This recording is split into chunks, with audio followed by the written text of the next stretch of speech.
Sir கும்பராசியில் யாராவது பிறந்தா குடத்தை வீட்டில் எல்லாம் கமுத்தி கமுத்தி வச்சுருப்பாங்கல்லங்க, முதல்ல அதை எடுத்து நிமித்தி வைக்க சொல்லுங்கள். அப்போ தாங்க ஐயா கும்ப வேலை செய்ய.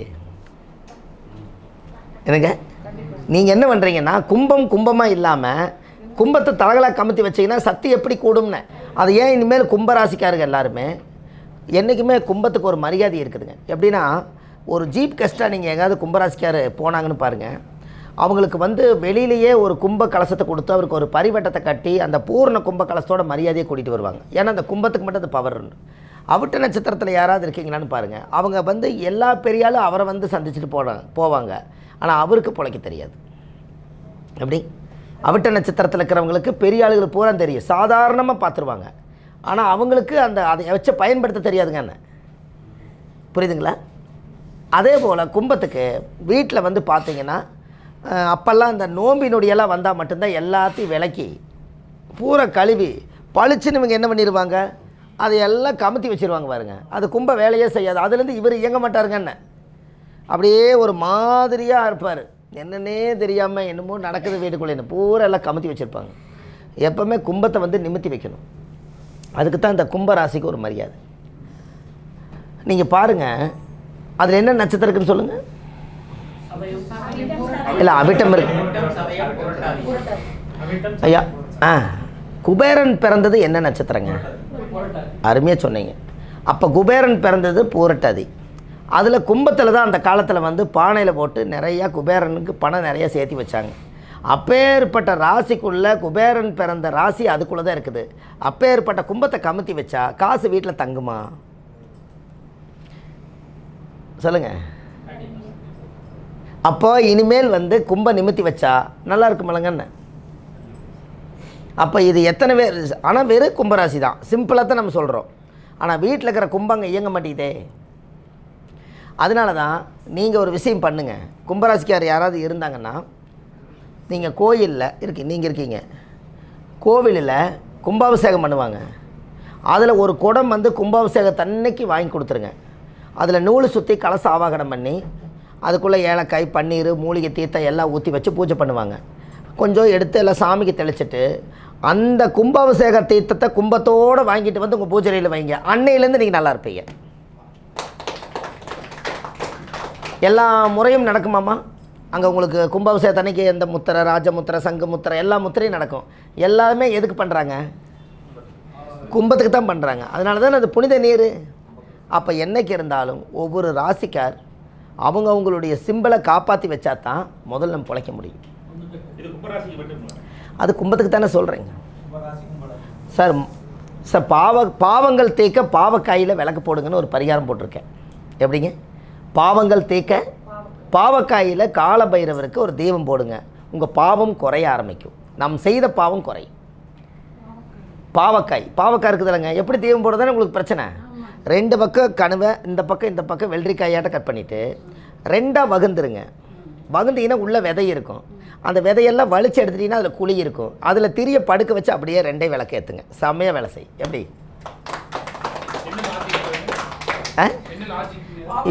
இப்போ பாருங்கள், ஐயா வந்து என்ன லாஜிக்குன்னு கேட்டார். யாருமே கேட்கலையல்ல. காலச்சக்கரத்துக்கு 10ஆம் இடம் வந்து கர்மம்னு சொல்லிட்டீங்க. பாவம் கர்மம் எல்லாம் 10ஆம் பாவமே. அந்த 10ஆம் பாவத்தோட ராசி என்ன? மகரம். மகரத்தோட உருவம் என்ன? முதலையோட தோல் எப்படி இருக்குது? பாவக்காயோட தோல் மாதிரி இருக்குதா? அதனால பாவங்கள் தேய்க்க பாவக்காயில் விளக்கு போடுது. ஏடி முதுகு எப்படி இருக்குதுங்க? சரியா அந்த அந்த அது மாதிரியா இருக்கா? முதலையோட அது மாதிரியா இருக்குங்களா? சேம். அந்த வேறு எந்த காயிலும் நீங்கள் கண்டுபிடிக்க முடியாது. இதை யோசிச்சு ஒரு சைடு கொஞ்சம் நிறச்சிருச்சு டை அடிச்சிருக்கேன். 43 நிறைக்கத்தானே செய்யும். என்னங்கம்மா? அதுதான்மா அப்படியே வருதுங்களா? பாவங்கள் தேக்க பாவக்காய் வரைக்கும் வந்துருச்சுங்களா? அந்த வார்த்தை அப்படியே இருக்கா? அப்படியே அந்த முதுகு அந்த முதல தோலோடு இருக்கா இல்லையா? அப்போ காலபுருஷத்துக்கு கர்ம ராசி 10ஆம் பாவம். பேரே அது 10ஆம் பாவம். அந்த பாவம் அங்கே தான் கர்மம் இருக்குது. தர்மம் அது கர்மம்.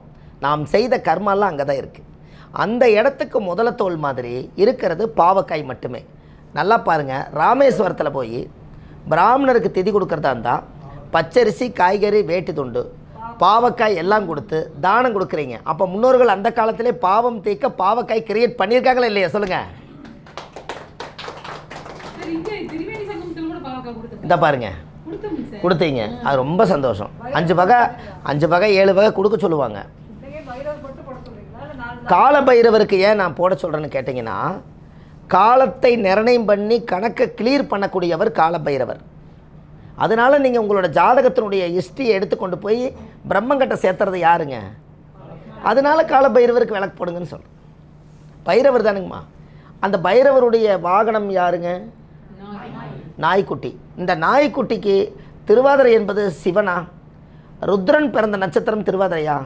அப்போ கர்மாவை பூராமல் ஆத்மா சாந்தி பண்ணி காலச்சக்கரத்துக்கு அது கர்மாவாக வருதா? என்னங்கம்மா? பைரவர் வந்து வேட்டையாடுறதுக்கு பைரவர். அப்போ இந்த ஜாதக திருவாதிரை வந்து ருத்ரன் பிறந்த நட்சத்திரம். யாரெல்லாம் திருவாதிரை அவங்க வாழ்க்கையில் ஒரு நாளாவது திரையில் நடிச்சிருவாங்களா? திருவாதிரை. அது திருவாதிரைன்னு நீங்கள் ஞாபகப்படுத்தி வச்சிட்டீங்க. அது பேரே திருவாதிரை. அவங்க போகும்போது நட சாத்தியிருக்காது எப்போவுமே, அவங்கள கூட கூட்டிகிட்டு போனீங்கன்னா. அது பேரே திருவாதிரை. கோயிலுக்கு அவங்கள கூட்டிகிட்டு போனீங்கன்னா அவரே சிவன். அவர் வரும்போது சிவன் வழிவிடணும் இல்லை, அதனால் அதுக்கு திருவாதிரை. அது அதனால் போனாலே திறக்கமுங்க. என்ன அந்த காலத்தில் பாட்டு பாடி கதவை திறந்து ஏதோ ஒரு கதை இருக்கலங்கம்மா, அப்பர் சுந்தர் மாணிக்க வாசகம் இருக்குன்னு ஏதோ போய் வருதாட்டுக்குது. சார் இதே கரண்ட் தாலி கட்டும்போது போயிட்டு வந்தால் அந்த வாழ்க்கை சிறப்பாக இருக்கும். புரிஞ்சாங்க? அருமையாக இருக்குது. செக் பண்ணுங்கள். ஆன் பண்ணிட்டீங்க. தாலி கட்டும்போது கரண்ட் போகணும், அதுக்கு நான் ஆஃப் பண்ணி விட்றாதீங்க. ஆமாம், ஆஃப் பண்ணக்கூடாது. இது சொல்லிட்டாருன்னு போய் மெயின் ஆஃப் பண்ணி நகை நட்டெல்லாம் தூக்கிட்டு போயிட போகிறாங்க. வடிவேல் இந்த மாதிரி படத்தில் தானே மாதிரி ஆயிரு லைட்டை போட்டு ஆஃப் பண்ணுவேன்லங்க. நான் சொல்கிறேனே, லாஜிக்காக சொல்கிறேனே. மேசத்திலிருந்து 7ஆம் இடம் என்ன ராசி வரும்? துலாத்தில் என்ன கிரக நீசம்? அப்போ சூரியன் நீசம். கரெக்டுங்களா? அப்போ 7ஆம் பாவம் என்பது ஒரு திருமண வாழ்க்கை அமைகிற இடம். அங்கீகாரம் பண்ணும்போது அந்த சூரியன் நீசமாய் மறுபடியும் உச்சத்துக்கு மேலேருந்து பார்க்குமா, அன்னையிலேருந்து வாழ்க்கை நல்லாயிருக்கு. எப்படி? அதுக்கு இயற்கையாகவே போகணும். ஏன்னா அவங்க செஞ்ச பாவ தோஷத்துக்கெல்லாம் அந்த கூட்டத்துக்குள்ள இருக்கிறவங்க அத்தனை பேருமே என்னமோ அவசகுணமாக நினச்சி அந்த தோஷத்தை அங்கேயே நிவர்த்தி பண்ணிடுவாங்க. அதுக்கப்புறம் அந்த புள்ள வாழ்க்கை நல்லாயிருக்கும். எப்படி?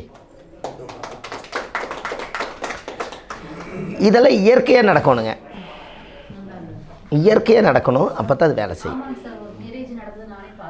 சொல்லுங்கம்மா. அம்மாவுக்கு வந்து ஃபர்ஸ்ட் மேரேஜ் வந்து சரியில்லை, செகண்ட் மேரேஜ் பண்ணாங்க, கூட்டிட்டு போய் பண்ணாங்க. அது நைட்டு 7 மணிக்கு போட முடியலீங்க. சரிம்மா. கரெக்டாக தாலி கட்டும்போது கரண்ட் போயிடுச்சு. Very good. இப்போ என்னாச்சு? 5 பேர் தான் போனாங்க. இப்போ நல்லா இருக்காங்க 2 குழந்தை. போதுங்களாம்மா எக்ஸாம்பிள்? அவங்க சொன்னதுக்கு ஒரு கை தட்டிடுங்களே. ஏன்னா அந்த எக்ஸாம்பிள் சொல்கிறாங்க பார்த்தீங்களா? ஏன்னா நம்ம இது எல்லாம் ஒரு சில பேர் இந்த இடத்துல உண்மையாலுமே என்ன நினைப்பாங்க, இவங்க என்னமோ சதி நடக்க போகுது இந்த கல்யாணத்தில், அப்படி தான் நினைப்பாங்க. ஆனால் சூரியனுடைய பிம்பம் உலகமே இருட்டாகி அது சனியாக மாறி மறுபடி சூரியன் ஆகணும். எப்படி? அது சனியாக மாறி மறுபடி சூரியன் ஆகணும். அப்போ தான் அந்த ஜாதகம் வேலை செய்யும். சார் அது அவங்க அப்பா மீறி கல்யாணம் பண்ணாங்க, ஆனால் அவங்க 2 பேரும் நல்லா இருக்காங்க, அவங்க அப்பா தவறிட்டாங்க ஒரு 6 மாதத்துக்கு. அதுக்கு சூரியன் நீசமாக இருக்கிறனால அதோட அறிகுறி ஒரு பக்கம் ப்ளஸ் அந்த ஒரு பக்கம் மைனஸ் ஆகுமல்லம்மா. கரெக்டுங்களா? அது அவங்கவுங்களுடைய இது தானே. 7 மணிக்குங்க எல்லாருமே இது இப்படி இருக்கு சகுனமா தான் நினைச்சாங்க, எதுவுமே பார்க்கலைங்க. நைட்டு 7 மணிக்கு மார்கழி மாதம் திடீர்னு போனாங்க, கூட்டிகிட்டு வந்தாங்க, கல்யாணம் பண்ணிக்கிட்டாங்க. இப்போ சிறப்பாக இருக்காங்க, நல்லா இருக்காங்க. என்றைக்குமே கடன் கழியணும்னா என்னங்க, யாராவது கடன்காரர்கிட்ட கொண்டு போய் நீங்கள் ஒரு 1 லட்ச ரூபா கடன் இருக்குதுன்னா ஒரு 1000 ரூபாய்க்கு கொண்டு போய் மார்கழி மாதம் 1ஆம் தேதி அன்னைக்கு கொண்டு போய் என்னங்க ஒரு 1000 ரூபாய் கொடுத்து இன்னிலேருந்து நான் கரெக்டாக கட்டியிருந்தேங்க, கடனெல்லாம் சீக்கிரம் அடைச்சலாம், வட்டி கட்டியெல்லாம் கொடுத்துருங்கன்னு சொல்லி ஒரு 1000 ரூபாய் மட்டும் கொடுத்துருவாங்க. அடுத்த மார்கழி மாதத்துக்குள்ளே நீங்கள் வந்து கடன் எவ்வளோ கடன் இருந்தாலும் சீக்கிரமாக குறைய ஆரம்பிச்சிடும். மார்கழி மாதம் 1ஆம் தேதி அன்னைக்கு. அதுக்கு பேரே மார்கழி. கடன் கழிதல் என்ன அம்மா, புரியுதா உங்களுக்கு? அதுக்கு பேரே மார்கழி. களி மாதம் எது வருதுங்க என்ன? மார்கழி மாதம் தானே களி மாதம் வருதுங்க என்ன? அப்போ கடன் கழிகிற மாதம் எது? அந்த மார்கழி மாதத்துக்கு சூரியன் எங்கே இருப்பாருங்க? காலச்சக்கரத்துக்கு அதுக்கு 9 எங்கே வரும்? சார் கொஞ்சம் எனர்ஜியாக பேசுங்களேன் கூட. இன்னும் கொஞ்சம் நிமிர்ந்து உட்காருங்களேன். இன்னும் கொஞ்சம் நிமிர்ந்து உட்காருங்களேன். நானும் நிமிர்ந்து உட்காந்துக்கிறேன். ஏன்னா இன்னொரு 1 மணி நேரம் பேச போகிறோம், அது சொங்கி போயிடக்கூடாது. தனுசு காலச்சக்கருக்கு அது எத்தனாம் பாவங்க? 9ஆம் இடம். யார்? குரு. உறவில் யாருங்க ஐயா? உறவில் அப்பா. டக்குன்னு சொல்லுங்கள். அப்போ அப்பா வட்ட கடன் தானே மகன் நினைக்கிறாரு, அதுதானே மார்கழி. முன்னாடி போன ஜென்மத்தில் நீ என்ன வாங்கினியோ அது அப்பா வட்ட கடன் தானே மகன் நினைக்கிறீங்க. அதனால தான் மார்கழி மாதத்தில் அவர் கடன் அடைக்கிறதுக்கு மார்கழி மாதம் 1ஆம் தேதி அன்னைக்கு எல்லா ஊர்லேயும் சங்கூதுவாங்க. பார்த்துருக்கீங்களா? 1ஆம் தேதி அன்னைக்கு சேகண்டி வச்சு மார்கழி மாதம் சங்கூதுவாங்க. அப்போ சூரியன் எங்கே இருப்பாருங்க? அப்போ அவர் எங்கே பார்ப்பார்? மிதுனம் யாரோட வீடு? புதன். என்ன? மகாவிஷ்ணு. அதனால் வருது மார்கழி. எப்படி ஐயா? கைதட்டில் பாருங்க. நீங்கள் ரொம்ப கேட்குறீங்க. உங்களுக்கு அந்த கிரகத்தை கொண்டு வந்து அங்கே சேர்த்து அந்த உறவை பிடிக்கணும் பாருங்கள் ஜோசியத்தில். என்னங்க ஐயா, உங்களுக்கு ஒன்று தெரியுமா? கயாவுக்கு ஒரு பூஜை காலையில் சொன்னேன் இல்லையா? அதில் யாருக்கிட்ட எந்த சாமிகிட்ட கொண்டு போய் வச்சா மோட்சம் கிடைக்குன்னு சொன்னேன்? என்னங்க? விஷ்ணு பாதத்துலையா? விஷ்ணு பாதத்தில் கொண்டு போய் வச்சா கயாவில் வந்து 32 பிண்டம் கொடுத்து நம்ம பூஜை பண்ண சொன்னோம். அவர் கையில் என்னென்ன இருக்குதுங்க ஐயா? சங்கம் இருக்குது, அப்புறம் சக்கரம் இருக்குது. நம்ம வாழ்க்கையும் அப்படித்தான். நாம் போய் கொண்டுக்கிற வாழ்க்கை சக்கரமாக ஓடுது இல்லைங்களா? ஒரு நாள் அந்த சக்கரை நின்று போச்சுன்னா நமக்கு சங்கு ஊதுவாங்க. இது தெரிஞ்சுதான் சங்கு சக்கரை வச்சுருக்கிறார் அவர். இது கைதட்டவே இல்லையே. என்னங்க? என்ன சார்? சார் சங்குமும் சக்கரமும் மகாவிஷ்ணு கையில் வச்சுக்கிறாரு. அவர் என்ன நினச்சிட்டாருன்னா எல்லாரும் வாகனம் அவங்க உட்காந்துக்கிற மாதிரி நினச்சிட்டாரு. அப்படி இல்லை. நம்ம வாழ்க்கையே ஒரு சக்கரம் தான். இந்த சக்கரை ஒரு 120 வருஷம் ஓடிட்டு ஒரு நாள் நின்றுச்சுன்னா இந்த சக்கரை நின்று சங்கு தான் ஊது. ஒரு நாள் நீ என்னைக்கு இருந்தாலும் உனக்கு சங்கு ஊதுவாங்கன்னு தெரிஞ்சுதான் சங்குமும் சக்கரம் மகாவிஷ்ணு மோட்ச ராசியில் வச்சுருக்காங்க. எப்படி?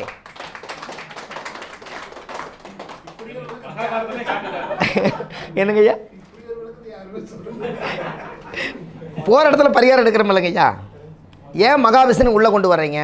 அவர் கையில் என்ன இருக்குது? சங்கு இருக்குது, சக்கரம் இருக்குது. அப்போ சங்கு நாதம் பிடிச்சி ஊதுறாங்க. அப்போ அவங்க ஊதும்போது மார்கழி மாதம் இறந்தவர்களுக்கு மோட்சம்னு ஒன்று சொன்னாங்களா இல்லையா? அப்போ சங்கூதுவாங்க இல்லைங்க. அப்போ மார்கழி மாதத்தில் சங்கூதி கிராமங்கள் எல்லாம் பார்த்தீங்கன்னா அவங்க வந்து சங்கூதி மாதத்தில் அந்த மார்கழி முடிஞ்சு தை 1ஆம் தேதி மானியம் வாங்குறதுக்காக வருவாங்க. அப்பெல்லாம் அந்த வீட்டுகளில் எல்லாம் துஷ்ட தேவதைகளாக இருந்துச்சுன்னா அந்த சங்கு ஊதி அந்த வீட்டில் இருக்கிற தோஷத்தை எல்லாம் போக்கடிச்சு எல்லா வீட்டுக்கும் சங்கு ஊதிட்டு போவாங்க. கோவில்களுக்கெல்லாம் சங்கு ஊதுவாங்க. இந்த சங்கு நாதம் வந்து சங்கு சேகண்டி. அந்த சங்கு நாதம் ஊத ஊத ஊத அந்த வீட்டில் இருக்கிற தோஷமெல்லாம் ஊதி வெளியில் போயிருங்களா. அதுக்காக அன்றைக்கி சங்கு பிடிச்சி ஊதுனாங்க. அது கடைசியில் யாருடைய கடவுள் கையில் போய் சேர்ந்துருச்சுன்னா மோட்சத்துக்கு கொண்டு போகக்கூடிய மகாவிஷ்ணு கையில் போய் சேர்ந்துருச்சு. அப்போ நம்ம சக்கரம் நின்னால் நமக்கு ஒரு நாள் சங்கு அப்படிங்கிறத சொல்லுது.